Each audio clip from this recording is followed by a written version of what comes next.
Good day. I saw Sinners twice this week, and I would like to talk about it. I've been trying to figure out a way to say what I think about the general bad direction art is going in for a long time, which really seems like it shouldn't be that difficult for me since bitching on the internet is most of my income. But I am also hyper aware that there's a way to talk about how bad things are that will contribute to the badness. This is a platform that sustains its growth by prioritizing negative criticism regardless of the merits of that criticism. And that's a system I have no interest in participating in, which is not good if you do have interest in other things like rent and eating food. I hate my boss is what I'm saying. Shocking, I know. Despite what my videography might imply, I am actually not a person who is especially energized by tearing things down. I want to talk about artistic and cultural events that I think are good and interesting and contribute to our general development as a species. And that's really hard to do right now. It's really hard to be any kind of humanities or art critic at a point in time where every medium feels like it's going out of its way to disrespect even the concept of art. It's depressing.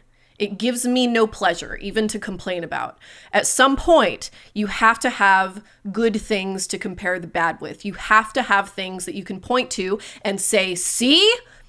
Like that. So this is really less of a review than just my overall thoughts about Sinners based on just having seen the movie and not having access to clips and stuff yet. I'm just compelled by this movie, and I think it needs to be talked about right now. I don't want to wait. I am going to spoil as much as I have to. Absolutely nothing is sacred, so for anyone who really does just want a pure spoiler-free review, I suppose I will lead with a quick one right now. Okay, so in short, Sinners is about a pair of gangster twins called Smoke and Stack, both played by Michael B. Jordan, who have returned to their Mississippi hometown in 1932 after making a bunch of morally questionable money in Chicago. They're going to use all this money to open a Delta Blues nightclub, and they hire their cousin Sammy to play. Sammy's the real main character. It's really his story you're following. So the movie takes place on opening night of their juke joint, whereupon the party is crashed by vampires. And that's the movie. It's a really basic premise. If you saw the trailers, you probably thought that it looked like a fairly average movie made by a director you either think is really talented or don't have many thoughts about at all. So if you've heard of the movie now, it's probably because somebody told you it was really good. If nobody has told you it's really good, I will. Sinners is really, really good. It's beautiful. It's a confirmation of all the promise Ryan Coogler has shown up to this point, and I feel almost cheated that he's had a whole Hollywood career without being able to show anyone what he can do without Disney breathing down his neck. I'm tempted to call this a masterpiece, and really the only thing holding me back is the possibility that I might just be so personally affected by it that I could be overlooking certain details that might bother me later under more scrutiny. But I am very comfortable giving Sinners a straight 10 out of 10. I'm comfortable giving a 10 out of 10 to any movie that makes me feel the way Sinners made me feel. Part of the reason I feel like I can't just make this a should you go see it or not review, as if that's the kind of channel I am anyway, is because this is a movie that evades the kind of box checking a lot of movies engineer themselves by right now. This movie isn't about who's in it or why. It's not about franchising. It is about music. And music can't be described or explained. It can only be experienced. I can't deploy any words here that will adequately reconstruct Sinners in a form that you can accurately evaluate it with before you go see it. You must experience it for yourself. And when you do, you can come back here and we can talk about it. Okay, it's spoiler time. Everybody out. So the whole thing going on in Sinners is this idea that really good music dissolves the boundaries between ancestors and descendants. And Sammy's blues skill in doing this is what attracts the vampire to the party because he wants that skill for himself. It's a bit Devil Went Down to Georgia. The scene everybody is talking about happens right before the vampires arrive and everybody starts dying at the crest of the wave for this short-lived juke joint. Sammy gets out his guitar and starts playing, and as he's playing, he's joined first by the ghost of this African tribesman with some kind of string instrument, and then an electric rock guitar player circa 1975, and then a modern DJ lays a hip-hop beat on top of this blues song, and then in this massive one-shot, Ryan Coogler walks around this party where every conceivable generation of African-influenced music is present. Everybody's partying together. And it's beautiful. It's beautiful. Like it's legit one of the most beautiful cinematic sequences I've ever seen. It's moving. And it could have been so schmaltzy and self-conscious, but Ryan Coogler isn't interested in just telling you that blues is important to Black music. He wants you to experience the ways all these genres of music intersect and are in conversation with each other. He wants you to feel it. And that means that the scene has this kind of sinister edge to it. It's intercut in the beginning with a flashback of the older blues player, this character named Delta Slim, telling Sammy that this music is sacred. He says it's magic what we do. And you feel it in the scene in more than just the presence of these future and past generations. There's just so much texture and mystery in it. You know, like the building is on fire and some of the tribal people in the party are wearing like traditional costuming that's really strange. And the entire scene just has this amazing tension. Like there's this feeling that the beauty of blues as an art form is indistinguishable from its danger. And that's when the vampires show up. Vampire movies are always tricky because the monster is inherently sort of politically troubled. Like vampires are parasites first and foremost. They're people who have removed themselves from the normal course of human life and maintain their stagnancy by killing and consuming others. When the vampire metaphor arrives in Western Europe in the 1800s, it comes with a lot of racial anxieties, this fear a lot of old money types had about foreigners arriving on your shores to buy all your land and steal all your women and like spread disease or whatever. Later, when vampires get sexy, it's because our cultural and economic conditions changed. Because when you remove all the metaphysical and spiritual features, being a vampire is mostly just living forever. If you imagine yourself primarily as a single individual moving through a world that revolves around you rather than as one thread of a larger cultural fabric across millions of people, as our culture specifically tells us to do, then being a vampire is really not so much a curse as just the ultimate American dream. Like, to know me is to know how much I love Twilight, but the Twilight vampires are the absolute apotheosis of this, right? These vampires are less monsters than angels. They're exalted beings, specifically because they resist the ever-present temptation of sin, which in the Twilight universe is basically represented by their desire to kill humans. So as long as you're a decent person, being a vampire is great.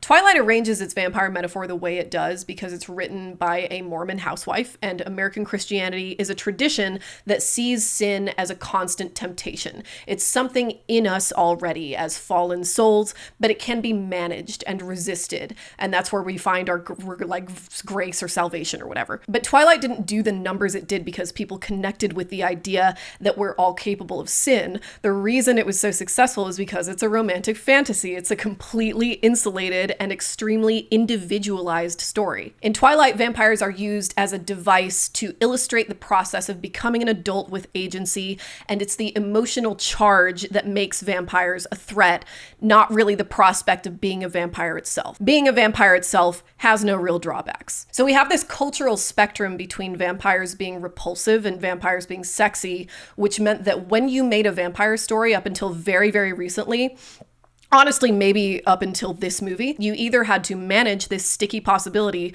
of accidentally demonizing a type of person, or you have to turn into like a full Ayn Rand, greed is good libertarian objectivist to get your point across, which is fine if you're like a kid and you're still learning how emotions work, but then we grow out of that, now don't we? So the moral goodness or badness of vampires in recent pop culture has basically relied on the individual decision-making of the vampires themselves. That what makes you a good person is whether you do good things and avoid doing bad things. It's a very utilitarian understanding of moral decision-making in the face of temptation. What Sinners is doing is reframing vampires as both explicitly repulsive and explicitly sympathetic, because it's making the case that it's vampirism that determines your behavior, not the other way around. Being a vampire makes you a terrible person by default, not because it means you'll spread disease or loose morals or whatever, but because being a terrible person is inherent in being someone for whom exploitation and eternal escape is always an option. Vampires and sinners are inescapably bad people. They're people who have had all the things that make humans redeemable taken out of them. So this raises a question. What does Ryan Coogler think it is about humans that makes us redeemable? And what is it he thinks you have to do to damn yourself forever? What is the final sin? As with all vampire stories, the sin is what the vampires are trying to seduce you with. What Remick is offering in exchange for Sammy's blues magic is what you might call hedonistic anger. He's making the case that the answer to oppression is to devote your life to the delirium of free consumption. Out-consume the people who hate you until everybody is brought together in a single, homogeneous, overpowering greed. Remick isn't lying. This is, in a really twisted way, true equality. Everybody's defining themselves by exactly one common feature, and that feature is appetite. The appeal of this is pretty obvious, I think, otherwise capitalism simply wouldn't be. Appetite isn't ideological. Its damages aren't personal. You have no control over the things you want. Get that bag, baby! A lot of people do this. It's kind of the driving ethos of the American art industry right now. For example, last year, middlingly successful pop star JoJo Siwa committed to a rebrand. No longer content to sell out stadiums to children and appear on Dance Mom Cringe compilations, she would now be the owner, nay, innovator, of a bold new subgenre, gay pop. The genre is, I said it back in the day when I first signed with Columbia, I said I wanted to start a new genre of music. And they said, what do you mean? And I said, well, it's called gay pop. And they were like, what's that? And I was like, it's like K-pop, right? But it's gay pop. JoJo's courageous leadership has ushered the gays into pop music. What would they have done without her? This PR train wreck was absolutely intoxicating to watch, largely because of how delusionally invested in it JoJo was herself. This was not a cynical venture. She would talk with complete earnestness about the emotional beats she was expressing. She wants to grow up. This is about encountering her own sexual awakening and how someone with as big a personality as she has deals with that. And then she'd do that weird gyrating thing and scrape her vocal cords together just in case you had any generous ideas about whether she might actually have talent. The reception of these interviews and TikToks of hers was generally to make fun of them and then essentially call them lies. JoJo Siwa is doing this out of desperation, maybe because of narcissism or manipulation or stunted development, but she certainly doesn't think of herself as an artist, and we should not take her seriously when she says she does. I disagree so hard. I think JoJo Siwa was being 1000% real with this rebrand. I'm sorry, but you simply don't tattoo iconography from singles you don't care about onto your arm. JoJo Siwa very much thinks she's an artist, and the ultimate masterpiece she will bring to the world is commodification itself. That's why she's so open about how little she contributed to any piece of her single, even though she claims it's self-expression at the same time. Originally, I was scared of the lyrics. I was 18 years old. I didn't want to say bitch. I didn't want to say I was a bad girl because I wasn't a bad girl. The artistic talent she's claiming is not singing or dancing or writing. No, her talent is packaging. Like I said, I will never ever claim to be a singer. Yeah. But I will claim to be an artist. Okay. I am giving the world art, and they might not like it.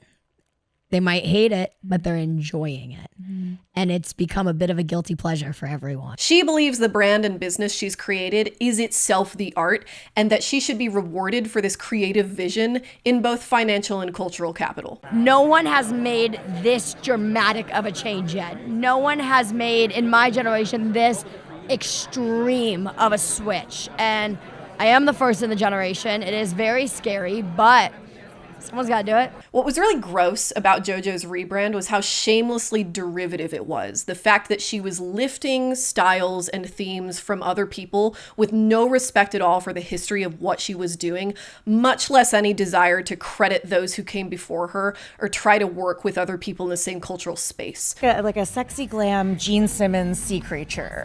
Going on here. You know, the amount of references that people have told me I look like in this video that I have no clue what they are is sickening. I'm adding that one to the list, but I'll take it. Like, there's a world where JoJo Siwa opens for Chapel Roan, you know?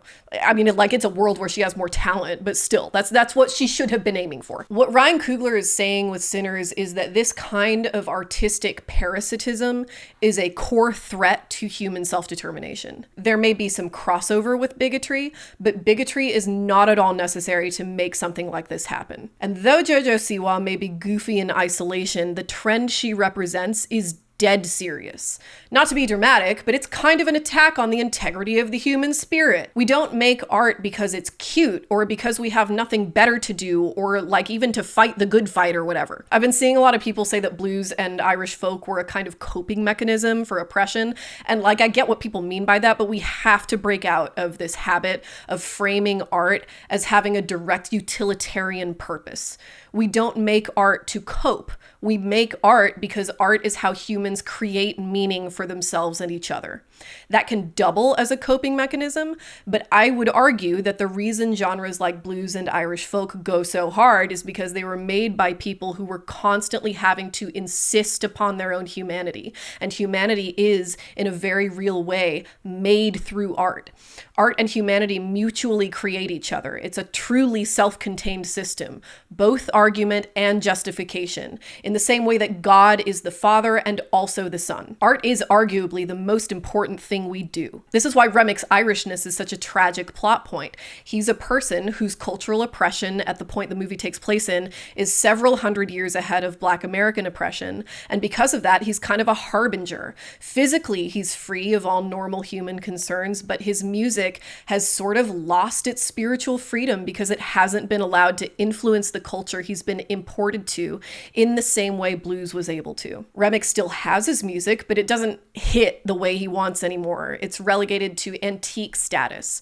Beautiful, for sure, but only as an isolated aesthetic object. It's no longer an effective spiritual act the way it used to be. This is a really sad commentary on white American culture. Scotch-Irish folk music rules. It's awesome. The Rocky Road to Dublin is a banger song. There's no reason at all that Irish folk couldn't have had the same influence on American culture that blues did. Also, it should be said, listen, I'm not an expert, but this doesn't look to me like a problem the homeland shares. Ireland still has a really strong music tradition, and there's still a huge Irish folk influence on global pop music.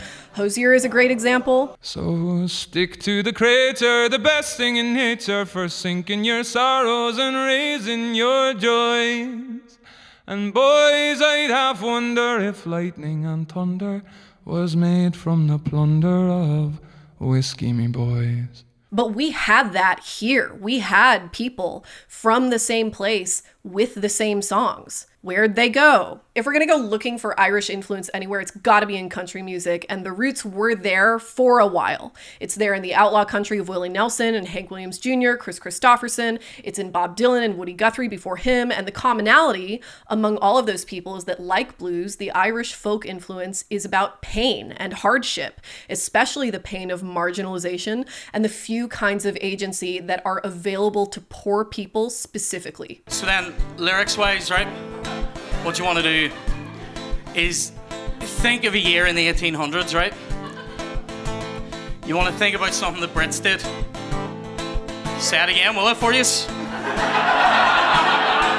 You want to think about something the English did? Take Copperhead Road. Kick-ass song, clear Scotch-Irish roots that you will hear in any country bar on line dance night. Never come back from Copperhead Road. It is about a Vietnam vet who comes back from the war, grows weed on the same land his dad made moonshine, and resolves to evade the DEA using tactics he learned from the Viet Cong. That was in the 80s. What do we get from mainstream country today? Well, typically it's songs by guys who live in oceanside estates basically mocking white rural life. Backwoods legit, don't take no lip. Shoot 'em back and shoot 'em back and shoot 'em back a spit. And because I know somebody's gonna have something to say about this, I grew up in Oklahoma, okay? I listened to a lot of country music growing up. My opinion is informed. This is my culture, fuck you. The Irish folk influence is probably most visible in bluegrass, and bluegrass as a style was very present in American country pretty much until the early 2000s, with people like Alison Krauss and the Dixie Chicks, but it really does seem like the Iraq War was the watershed that turned turned country into the representative genre of the American right, specifically the white American right. And at that point, bluegrass becomes kind of a hipster thing. At its worst, it becomes stomp, clap, hey music, you know, this like really curated fixation on vintage aesthetics.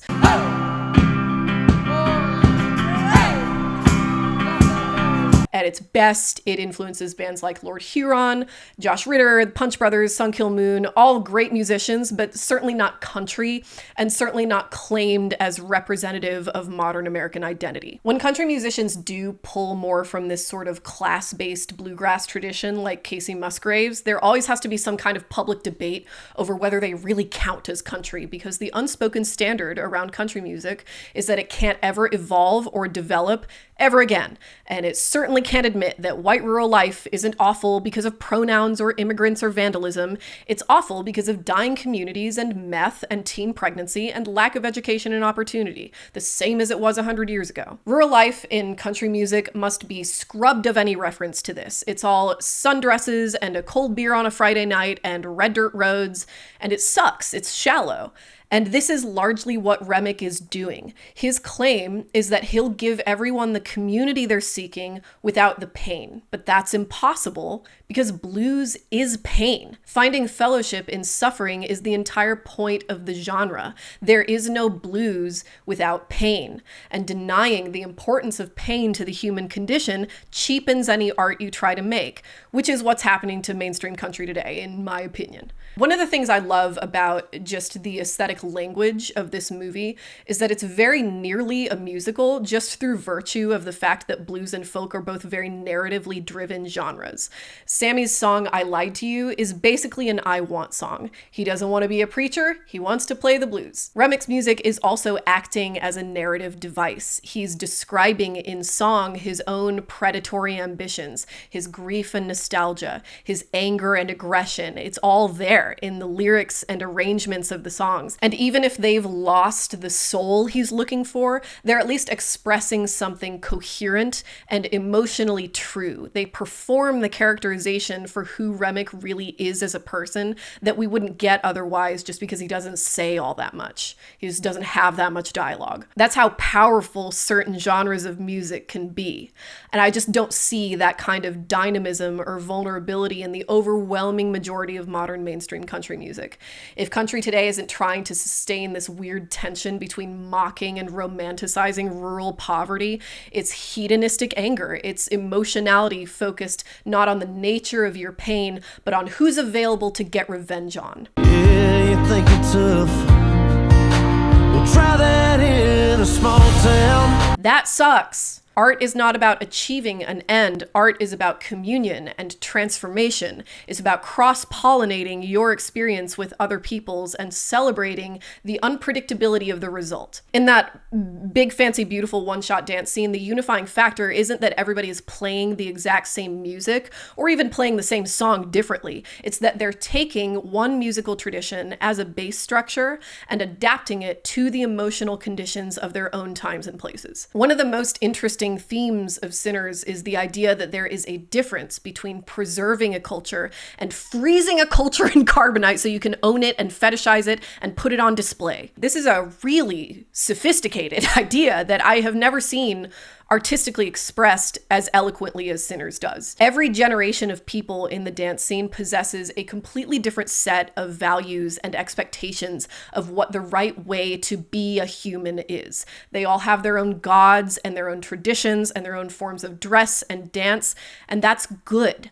The clash between different forms of creative expression are what's feeding everybody's soul and allowing them to reach across time and feel this sacred communion with both ancestors and descendants. The aesthetic details of what culture looks like can and will change, and it's not the end of the world.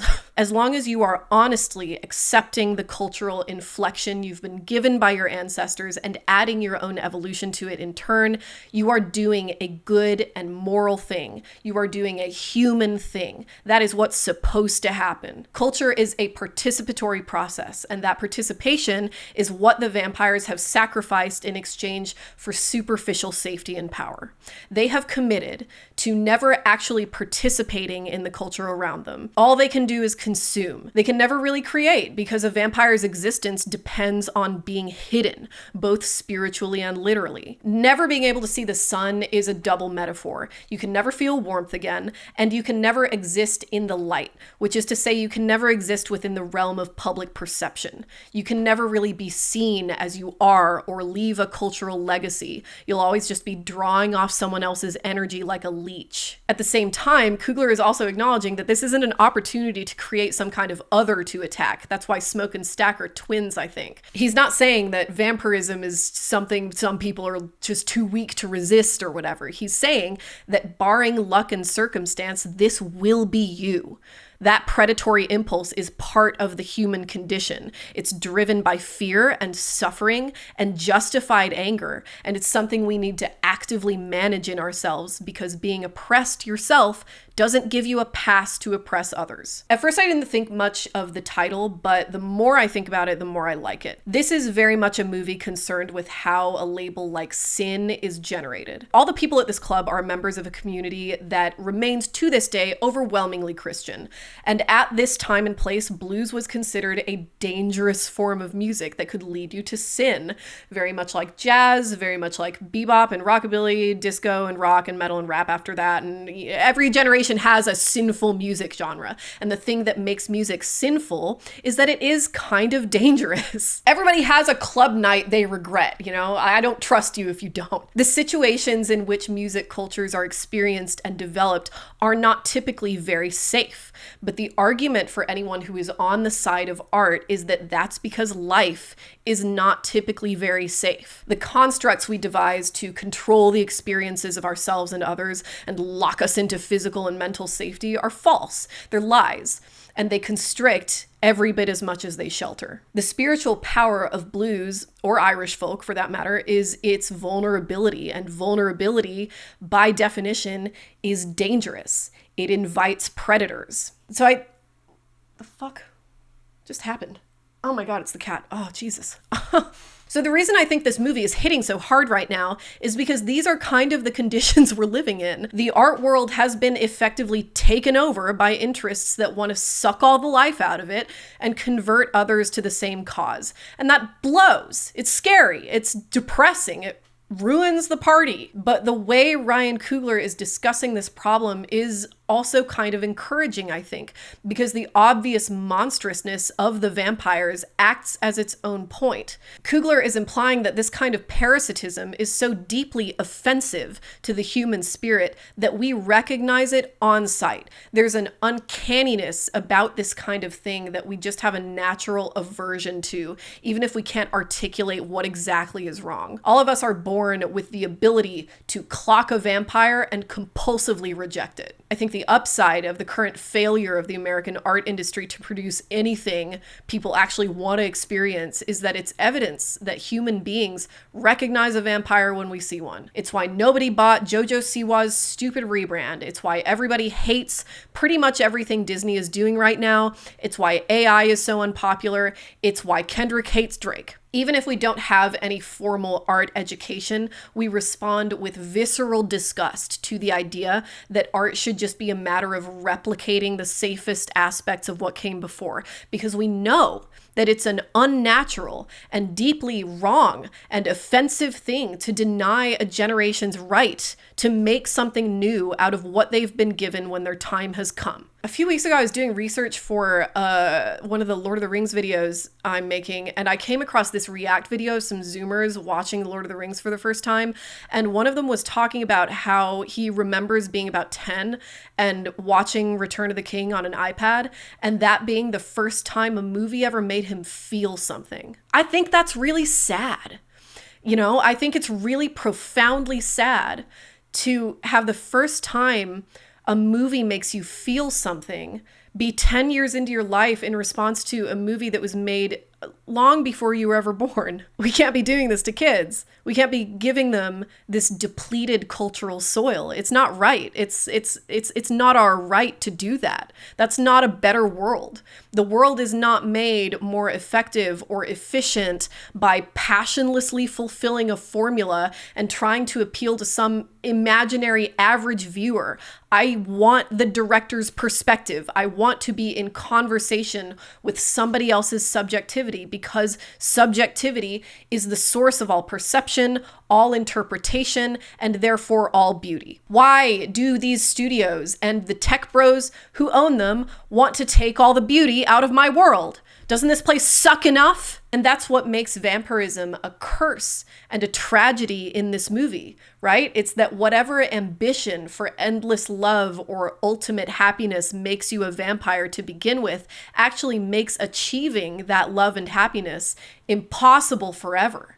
You're relegated to being this sad, empty creature that ruins other people's lives for absolutely no reward. At the very end of the movie, we're shown that Stack gets to live his life as a vampire through all the amazing genres of music that come after blues, but all he can say is that he misses the original thing. He'll always be an outsider to the evolution of his own music, no matter what he does, because in a very foundational way, it just doesn't belong to him anymore. Stack is not satisfied by the end. He's out of place. And no matter how good the music around him is, it's always going to be something happening outside himself. He'll always be a stranger looking through the window, because music is something that must be experienced, not just in the moment of listening to the song, but in who gave the song to you and under which circumstances, and what irreducible thing it is about you specifically that makes you either connect with it or dislike it.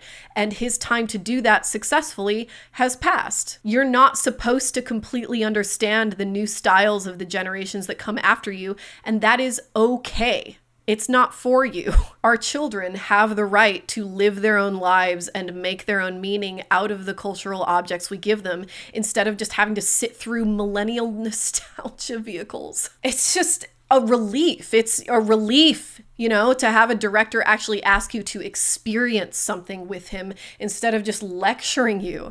It's like movies right now are constantly apologizing for being movies. Like, oh man, I'm so sorry you have to sit through this whole movie or whatever to get the message we're trying to tell you. If we could make it easier, we would. And I just find that really disgusting and demoralizing, because I love movies. I love art, and I resent being told that art is not only this meaningless optional luxury, but is also something that can and should be programmed and optimized and packaged for sale. There is no better feeling on this earth than having a skilled artist use their medium to point at that kind of grotesquerie and say, "Are you seeing this shit?"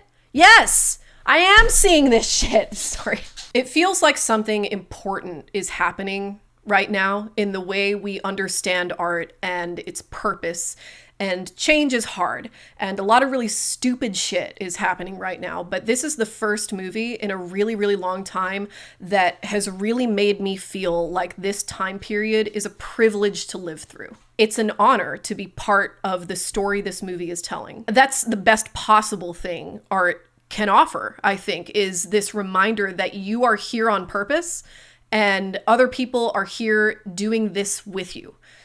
Whatever this is, And Ryan Coogler is not wrong. That's genuine magic. That's the spark of divinity that we all carry within us. If you draw the right symbol, strike the right note, you recite the right incantation at the right time, you can perform alchemy. You can turn misery into community and community into strength. So, anyway, let me know what you thought of Sinners. If you've seen it, I'll be in the comments chatting. I want to talk about this movie. And I've got a pretty fat Final Destination video coming out hopefully before the end of the month, so keep an eye out for that. Okay, goodbye. Oh, the summer time has come, and the trees are sweetly blooming, and the wild mountain thyme grows around the blooming heather? Will you go, lassie, go? And we'll all go together to pull wild mountain thyme all around the bloomin' heather. Will you go, lassie, go? I will build my love a tower near yon pure and crystal fountain, and on it I will pile all the flowers of the mountain. Will you go, lassie, go? And we'll all go together to pull wild mountain thyme all around the bloomin' heather. Will you go, lassie?